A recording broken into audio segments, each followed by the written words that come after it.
नमस्कार मित्रांनो, हिंदीमध्ये एक म्हण आहे की मोर जेव्हा नाचतो, पिसारा फुलवून नाचतो, तेव्हा प्रत्यक्षात तो आपला पार्श्वभाग दाखवत असतो. म्हणजे एखादी शहाणी किंवा स्वतःला शहाणं समजणारी व्यक्ती आपली विद्वत्ता दाखवण्याच्या प्रयत्नात काही वक्तव्य करते, विधानं करते, तेव्हा प्रत्यक्षात त्याची विद्वत्ता कदाचित दिसत असेल, पण त्यातनं त्याचा भूतकाळ, त्याचं अपयश तितक्याच प्रकर्षाने दिसून येतं. हा व्हिडिओ म्हणजे 2-3 गोष्टी एकत्र करून केलेला प्रयत्न आहे. त्यातली पहिली गोष्ट आहे आपल्या देशाचे विरोधी पक्षनेते राहुल गांधी. त्यांनाही आता यूट्यूब व्हिडिओ करायचा छंद जडलेला आहे. शोध पत्रकारिता देशात मेलेली असल्यामुळे, सगळे पत्रकार गोदी मीडिया झाले असल्यामुळे, देशात काय चाललंय हे जनतेला कळावं म्हणून राहुल गांधी शोध पत्रकारासारखे हल्ली भ्रमण करतात. काल त्यांनी एका टीव्ही फॅक्टरीला भेट दिली आणि त्या टीव्ही फॅक्टरीला भेट दिल्यावर तिथला जो कोणी सुटाबुटातला मॅनेजर किंवा मालक कोण होता माहिती नाही, त्याच्याशी संवाद साधला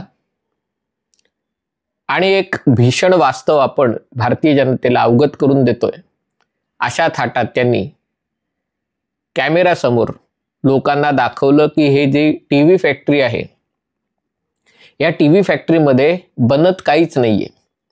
फक्त टीव्हीचे प्लॅस्टिकचे बॉक्स आणि आणखीन काहीतरी छोट्या छोट्या गोष्टी, ज्याची किंमत टीव्हीच्या किमतीच्या तुलनेत नगण्य आहे, अशा गोष्टी फक्त भारतात बनतायत. बाकी सगळ्याच्या सगळ्या गोष्टी चीनमधून आयात होत आहेत.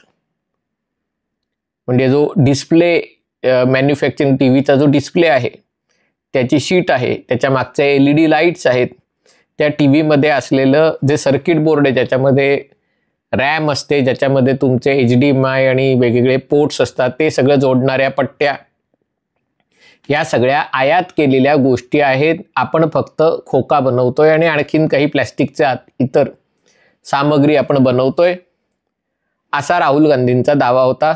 म्हणजे जी गोष्ट सातत्याने पंतप्रधान नरेंद्र मोदी आपल्या भाषणामध्ये सांगतात की ते जेव्हा पंतप्रधान बनले तेव्हा मोबाईल फोनची निर्यात जवळपास 0 होती आणि ती निर्यात वाढून आता भारत जगातला दुसरा मोबाईलचा सगळ्यात मोठा निर्यातदार देश बनलेला आहे. म्हणजे आकडे सांगायचे झाले तर एका प्रकारे भारताने 2023-24 मध्ये जवळपास 2.25 लाख कोटी रुपयांचे मोबाईल फोन निर्यात केले. हा आकडा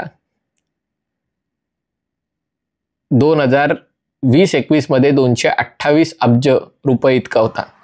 म्हणजे साधारणतः 4 ते 5 पट वाढ झालेली आहे मोबाईल फोनच्या निर्मितीमध्ये आणि निर्यातीमध्ये. म्हणजे भारत दुसरा मोबाईल फोन निर्माता देश झालेला आहे. तीच गोष्ट त्यांनी इलेक्ट्रॉनिक सेक्टरमध्ये सांगितली की कशा प्रकारे त्यातही वर्षानुवर्ष 35% वाढ दिसत आहे. आणि हे सगळं भारत सरकारने, मोदी सरकारने जी performance linked incentive production linked incentive योजना लागू केलेली आहे. म्हणजे जेवढं तुम्ही उत्पादन कराल इलेक्ट्रॉनिक्स गोष्टींचं, तेवढ्या तुम्हाला सवलती उत्पादनाच्या प्रमाणात तुम्हाला मिळतील. नुसतं तुम्ही कंपनी काढताय म्हणून मिळणार नाही. पण राहुल गांधींचं म्हणणं आहे हा सगळा छलावा आहे, हा सगळा आय वॉश आहे.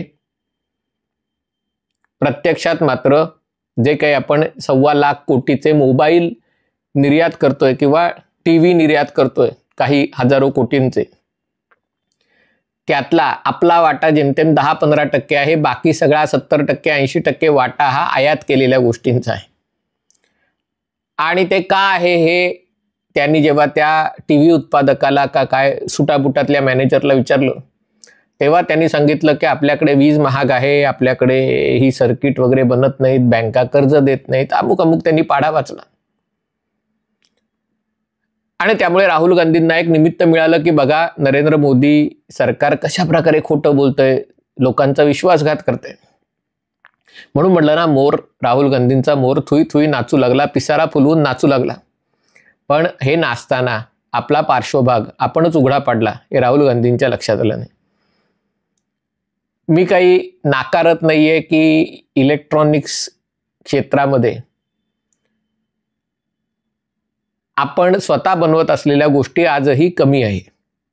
म्हणजे त्यातले जे क्रिटिकल गोष्टी आहेत, म्हणजे एका मोबाईल फोनमध्ये सगळ्यात किमती कुठल्या गोष्टी असतील तर तो त्यातला प्रोसेसर असतो, जो आता 3 नॅनोमीटर 4 नॅनोमीटरचा प्रोसेसर असतो, जो स्नॅपड्रॅगन किंवा या कंपनीचा हल्ली असतो. दुसरी गोष्ट म्हणजे त्याचे कॅमेरे असतात. ते कॅमेरे जनरली सोनी किंवा सॅमसंग सारखे त्यांचे सेन्सर असतात. त्यातला बॅटरी असते, त्याचं हार्ड डिस्क असते. या सगळ्या गोष्टी त्यातल्या महत्त्वाच्या असतात. बाकीच्या गोष्टी प्लॅस्टिकचा तो चार्जर आणि वायर आणि डिस्प्ले या सगळ्या गोष्टी तुलनेत. आणि यातल्या अनेक गोष्टी आज आपण आयात करतो, याच्यात काही वाद नाही. पण या गोष्टी भारतात बनल्या नाही त्याची जबाबदारी ऐतिहासिकदृष्ट्या बघितली तर ती मुख्यतः काँग्रेस सरकारवर जाते. मी अगदी पंडित नेहरू आणि इंदिरा गांधींच्या जमान्यात जाणार नाही. अर्थात तेव्हाही जे टीव्ही भारतात यायचे त्याचाही फक्त खोका भारतात बनायचा. हे EC टीव्ही किंवा यांचे जे टीव्ही यायचे त्याची पिक्चर ट्यूब आयातच केलेली असायची. आपण नुसता खोका बनवायचो. पण मी एवढ्या मागे जात नाही. हा कालावधी मुख्यतः 2004 ते 2014 मधला आहे.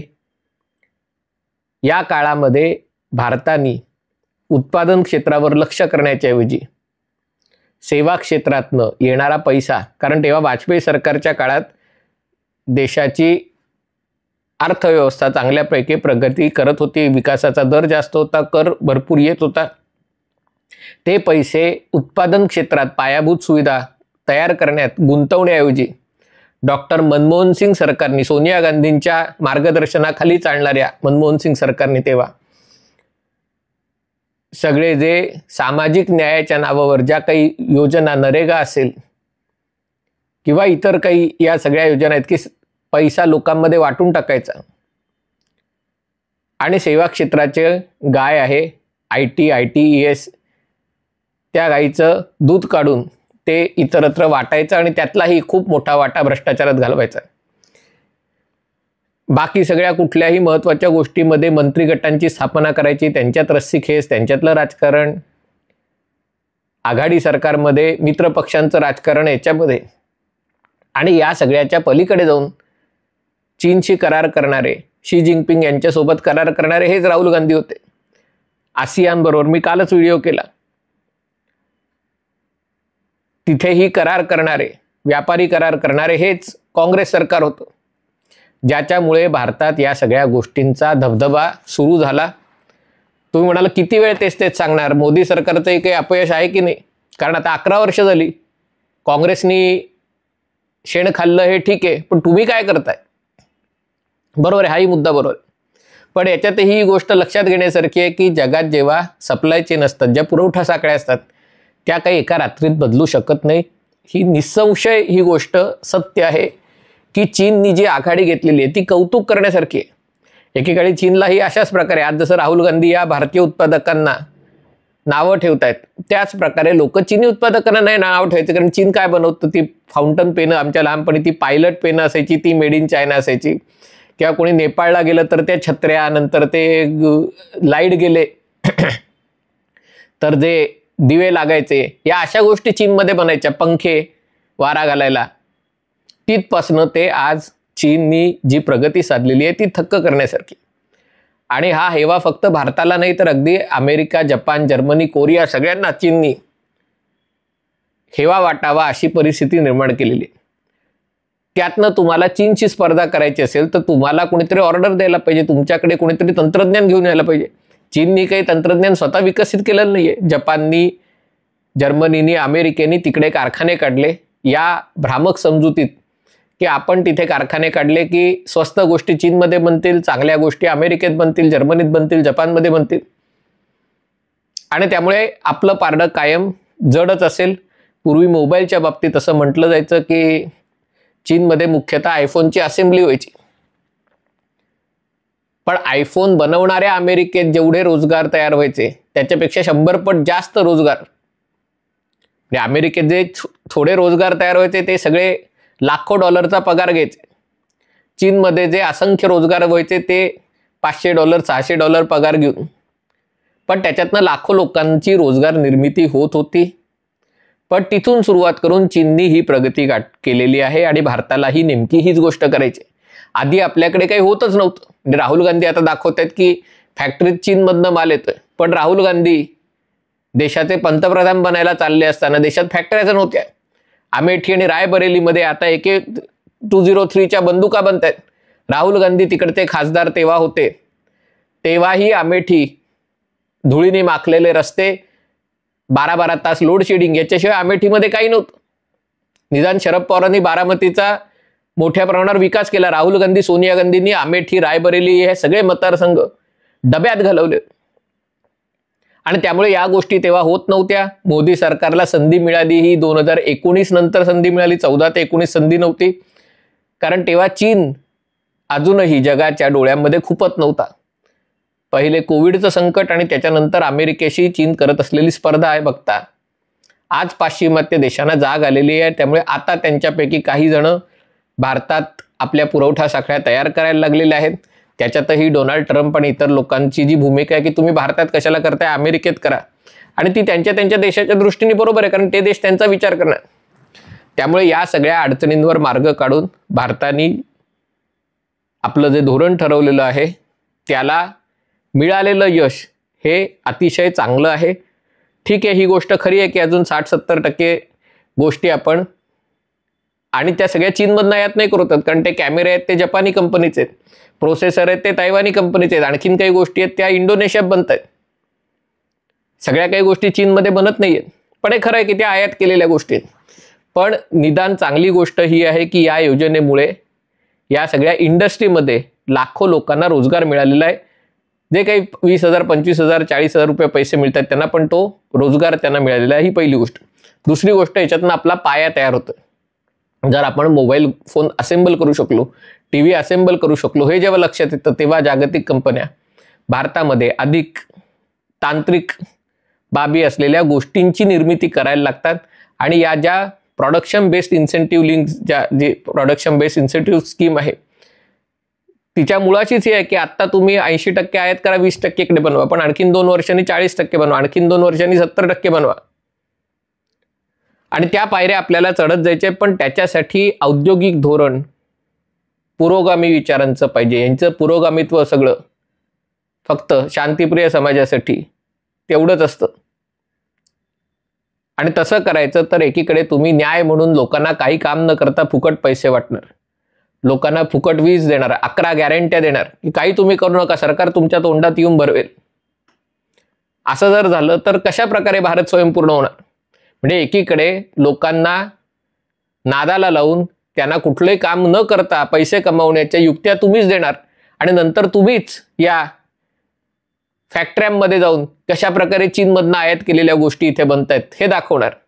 ही जी डबल ढोलकी आहे तिन्ही भारतीय लोकांना फसवता येणार नाही, कारण जे अपयश म्हणून ते तुम्ही दाखवताय त्याचं मूळ एक तर तुमच्या UPA सरकारच्या काळात आहे, आणि आता विरोधी पक्ष म्हणून तुम्ही जे लोकानुनय करणारे धोरणं आणायचा प्रयत्न करतायत, सरकारवर दबाव टाकतायत, त्याच्यामुळे सरकारलाही निवडणुका जिंकण्यासाठी त्याच प्रकारच्या गोष्टी कराव्या लागतात. कारण निवडणुका जिंकण्यासाठी, कारण निवडणुका जर सरकार हारलं तर बघ राजकारण करायला किंवा काही करायला त्यांच्या हातात काही उरणार नाही. त्यामुळे विरोधी पक्ष म्हणून जर तुम्ही जबाबदारी पाळली तर या ज्या गोष्टी आता 20% 30% भारतात बनत आहेत त्या पुढच्या 2 वर्षात 50 ते 70% भारतात बनणार आहेत. हा व्हिडिओ आपल्याला आवडला असेल तर कृपया लाईक करा, शेअर करा आणि हे चॅनल सबस्क्राईब करण्याची विनंती आहे. तुर्तास इथेच थांबतो. पाहत रहा MH48.